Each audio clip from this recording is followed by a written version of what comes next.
Now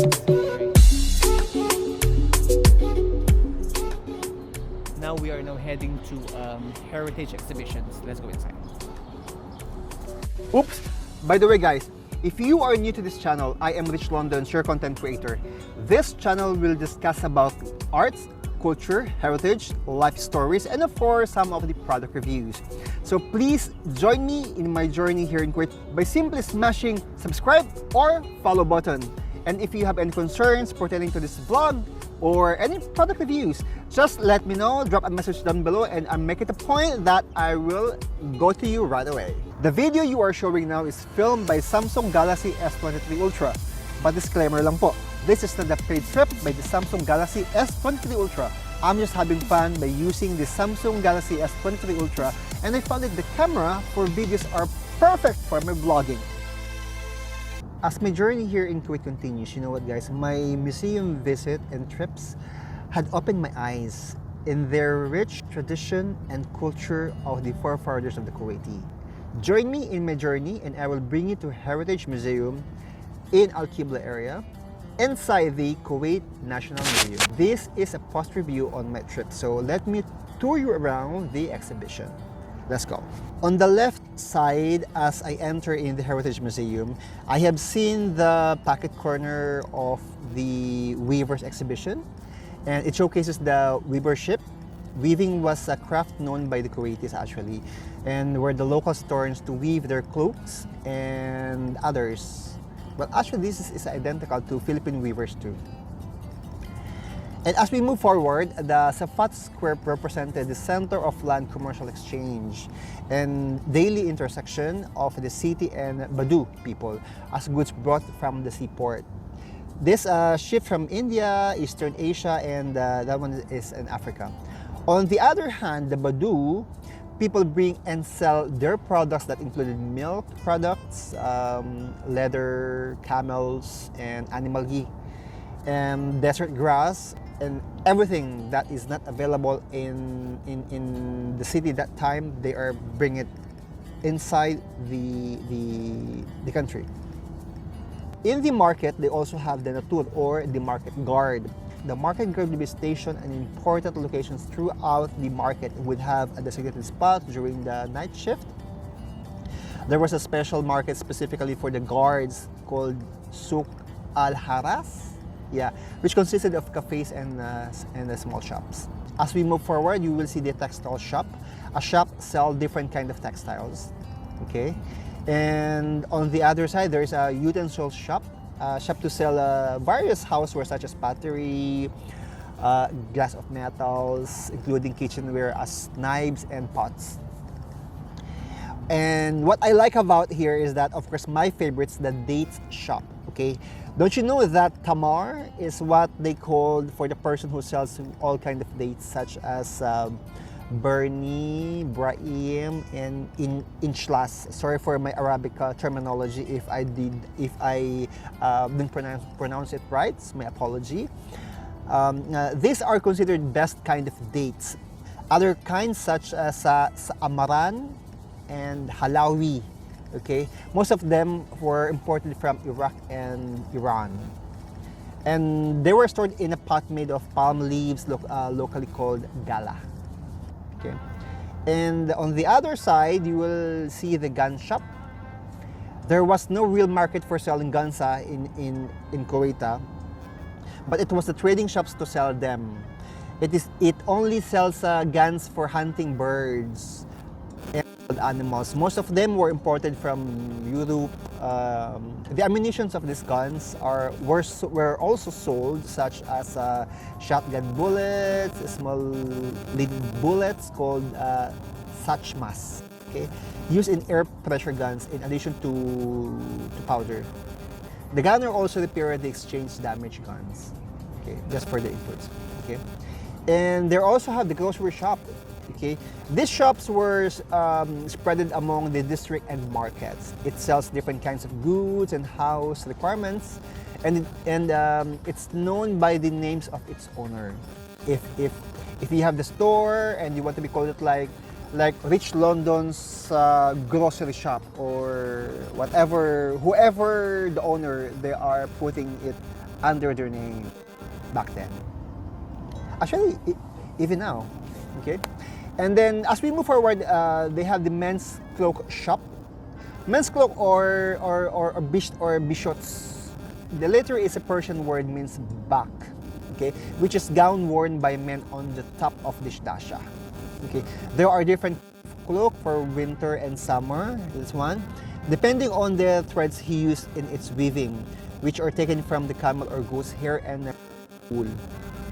Okay, this cloak is either made of 2 pieces or 1 piece, and the cost varies according to the quality of threads and the decorations. This kind of gown is related with prestige, so it's worn in special occasions such as marriage or formal visits. It's not considered a daily dress. It's not. They're just putting on the top of their dasha. Sometimes I saw some gold linings, designs on the middle. So that's how they call it. Okay. The spice dealer shop represents the pharmacist of those items unusually familiar with the names of herbs, as you can see that, plants and some medicine for each disease and how to form medicine from it. Okay, it's interesting. Okay, and they also have shoemaker. Shoemaker was the person who deals with leather products such as slippers, belts, and skin water bags. Because those times the skin water bags are very abundant in the area, because that is where they put their water, because at that time the water is hard to find here.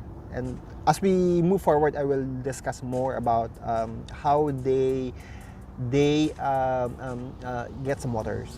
Okay. Teaching. The kutab, a small elementary school, occupies as area in the house of the teacher, mula, for boys and mutawa for girls. Don't you know that when the student complete the Quran, like he already read it and recite it, the family celebrates the occasion in a special ceremony called Khatma. The Kutab lasted till the inauguration of the first school in Kuwait called Al-Mubarakaya in 1912. Diwaniya, this is what they call in English a main reception, because every Kuwaiti houses here, if they have their house, they have a diwaniya in front of their houses. It is a distinct mark in Kuwaiti houses. They have a separate entrance. And usually it's only for men to meet day or night for a special occasion, because women back then are not allowed to be inside the diwaniya, because they're very strict for ladies. Ladies are separate from the men. As we move forward, you will see here the unique architecture design that was popular in the old Kuwaiti neighborhood. It consists of an arc that support a pathway that connect to adjacent houses. There were many such structures in old Kuwait city that were named after their owner. This dining room, one of the house's room, has a rectangular shape. Its large windows overlook the inner courtyard of the house. It's daily gathering room to the family and for, of course, eating meals, as well as receiving housewife guests and neighbors. And this is the kitchen. The Kuwaiti kitchen usually consists of simple cooking such as pots, scoops, and dishes. And this is the courtyard outside the house is located behind. The family rearing animals such as sheep, goat, chicken in order to take advantage of these animal products in daily food such as milk and eggs. And the yard, or what they call al-hush, the yard forms the clearest feature in the Kuwaiti house. The yard is situated in the middle of the overlooked by all rooms. At the corner of the yard, the big provision stools, duba, to preserve fasts, and usually the house have well to save the water. And the yard's favorite meeting place of the family. After its floor is covered as a shady corner, it also persisted for long periods in terms of its area and simple buildings. This one without any change at the end of the 30s and beginning of the 40s of the 21st century, when commercial activity increased in Kuwait as it was expanded and new ports were built there. As I went through the heart of the museum, the exhibition of their shipbuilding and fishing are highlighted because this was the bread and butter of their living back then. And because of that, I would rather create a separate maritime activity of the Kuwaiti forefathers. And I'll put the link in the screen for you to watch on. But in this vlog, I will run you through the summary of their exhibition here. As I move forward, you will see the woodcutter, as they called Al-Shara. Okay, he is the carpenter specialized in cutting big-sized woods and logs and transform them into ships. That one, and sheets with different thickness, each according to demand, to be used in different types of wood crafts, such as ships, doors, windows, and that one's household furnitures. And that video is what they call the shipbuilder, or what they called here a kalaf. And the shipbuilding, or what we call kalafa, Kuwaiti has been famous since ancient times for the manufacturing of sailing ships. And this craft was called al-kalafa in relation to the kalaf craft. Catching net industry, the fishing nets were used for catching fish and birds. They were in the past manufactured locally. Al-Kandari is a person who carries drinking water to people's houses using two metal cans, each one attached on the end of the stick and balanced on his shoulder. This is similar to the Philippine history because we also have this. I remember when I was a kid, I used to carry two pail as well from tip of the wooden stick, and on the other side is also another pail of water, and I'm carrying it from one corner to our house back then.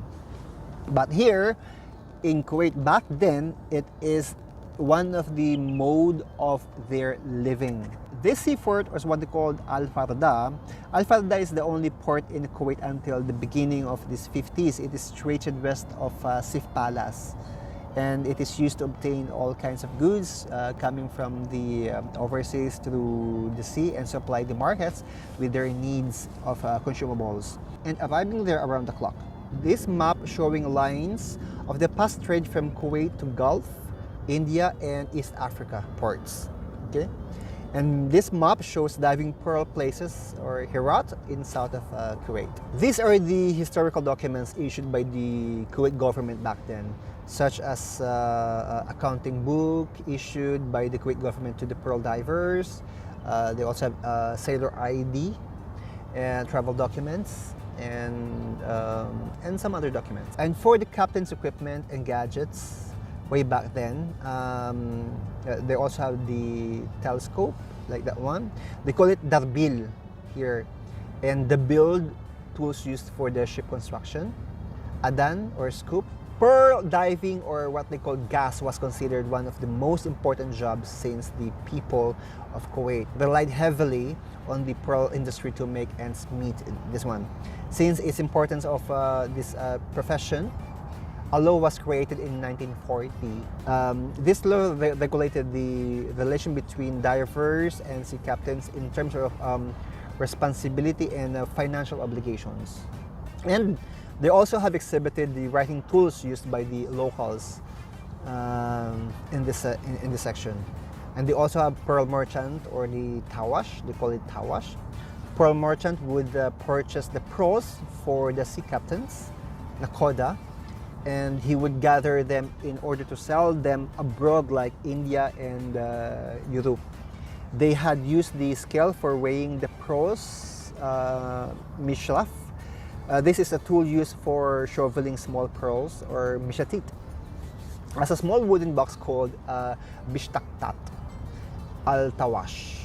Bishtaktat al-Tawash. I hope I do pronounce it correct. This was used to store pearls and different sizes of weights for the weighing scale. And these are the different scales they used for weighing. Stone tools used to hand mill grains and other uses. This is familiar to me, actually, this video, because the museum that I handled in the Philippines, we have these stone tools to mill grains as well. They have similarity actually. Actually, it's almost identical. I think most of the Asian people use this. They also have this in Nepal, India, and Thailand, and other Asian countries. They also have exhibited the locks and keys they have used in their historic buildings and renowned houses. And these wooden pots are used in their traditional kitchen. And since Kuwait is the continent of Asia, in Kuwait back then are traders, they are also influenced by using some of the Asian utensils such as Chinese pots for their favorite tea time. They always have tea, they always like tea. Tea and coffee, they love it. And these are the sensors and sprinklers, but you know what, I was surprised when I saw this, because I usually see these sprinkles during the holy masses used by the Catholic priests. But they also have this and used in Arabic countries. But please let me know if you have any thoughts. I was surprised with this, because we're using this during the Holy Masses. But please let me know if you have any thoughts. Maybe you have a constructive, contributory inputs or thoughts that you may share with me. So please drop the message below, okay? And let's move on the other side, the agricultural tools. A large number of village residents depended on the agriculture to earn their livelihood despite the scarcity of water. The villages, as well as the areas around the city, has many farms where various types of vegetables were grown to provide the population with their needs. The agriculture was primitive and on rainwater only, as well as water spread in those areas and from villages and areas where fresh water was available. And these are the areas in Shamia, Sha'ab, Nukra, Hawali, Jahara, Sulayhiya, Shuaiba, Mangaf, Buhalifa, Fintas, Finatis, and Dimna. Okay. Oh, I love this.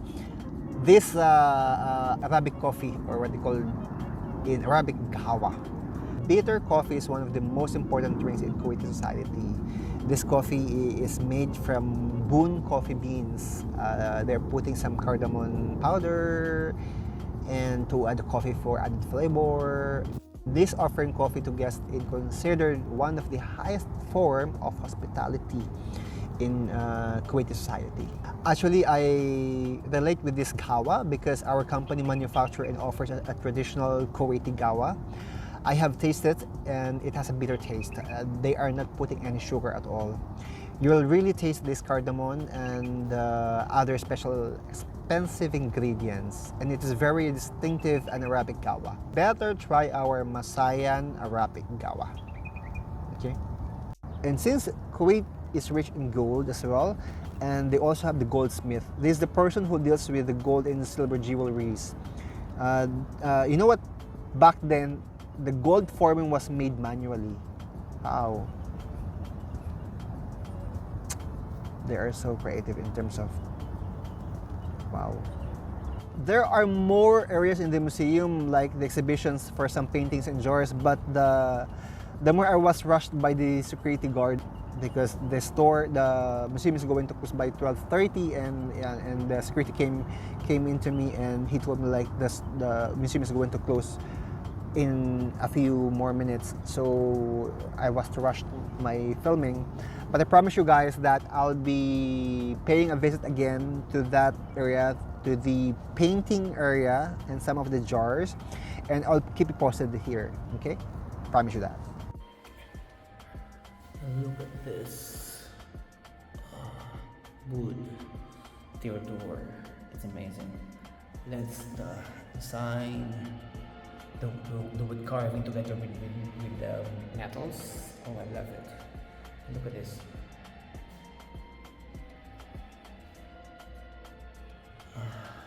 Wow.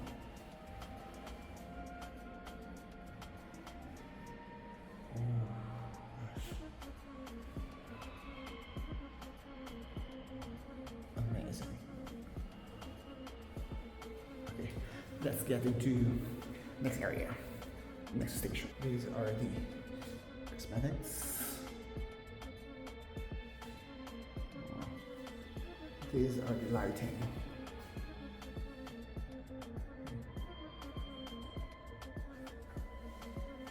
These are the jewelries.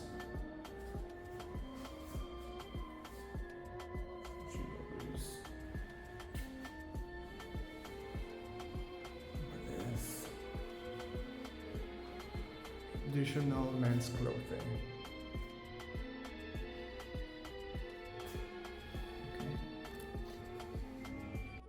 Okay.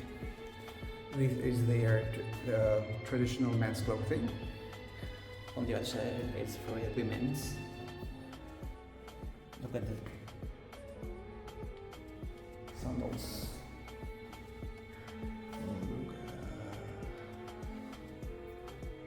I think we're heading to musical instruments. Yeah, it is. Look at that.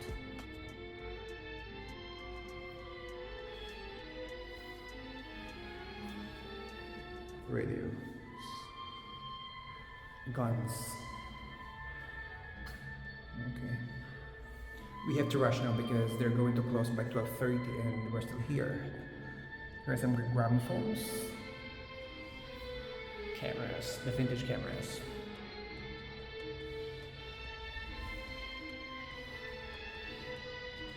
Look at that.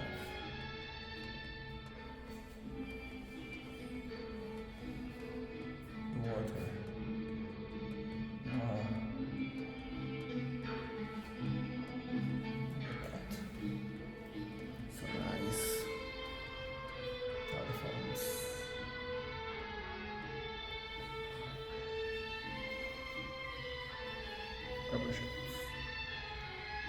That's all for my Heritage Museum visit at Qibla area inside the Kuwait National Museum. I hope you have learned and discovered the rich culture and heritage of the Kuwait. Once again, I am Rich Londons, your content creator. This channel discusses about arts, culture, heritage, love stories, and of course, some product reviews.